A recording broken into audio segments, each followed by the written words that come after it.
Smo torej v Kafarnaumu in k Jezusu pride stotnik in ga prosi: Gospod, moj služabnik leži doma in zelo trpi.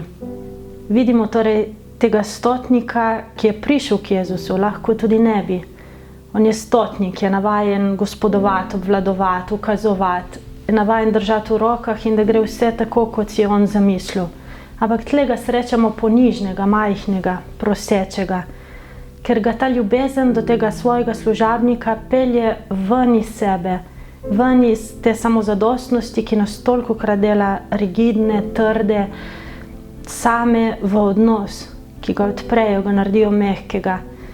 Ljubezen, če je prava, nas vedno pelje k drugemu, vedno nas dela majhne, užitne in lepe. In še preden konča to prošnjo, mu Jezus že odgovori: pridem in ga ozdravim. Kaže na to Božjo ljubezen, ki komaj čaka, da lahko vstopa v naše življenje, da nam lahko naredi lepe stvari. Ampak nikoli noče sama, vedno želi v sodelovanju z nami. Rabi tisti naš, čeprav majhen, droben, hočem, zato da lahko potem naredi vse ostalo. Ker ljubezen vedno vpraša, ali sme ljubiti. Zlo nikoli, zlo pride, vzame, rani. Ljubezen ne. Ljubezen je tako spoštljiva, da prosi, če sme. In doma vidimo tega služabnika, stotnika, ki leži, ki je hrom in je s tem simbol vsega človeštva, ki je ranjen od greha. Je simbol nas, ko se pustimo ujeti in blokirati grehu. Človek je narejen za hojo, za gibanje. Greh nas blokira. Naše skupnosti so včasih prav take, da so zablokirane in čakajo tega odrešenika, da priteče po naših žilah, spet steče ta kri življenja, kri vstajenja, kri veselja.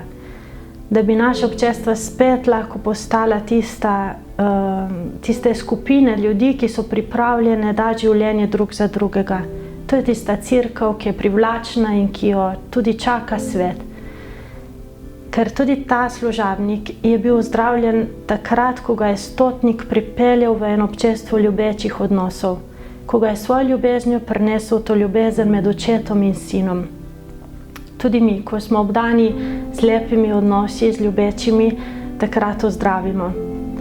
In nenazadnje je tukaj tudi ta vira stotnika, ki preseneča, ki je presenetila tudi Kristusa, ki reče, da v celem Izraelu ni našel take vire.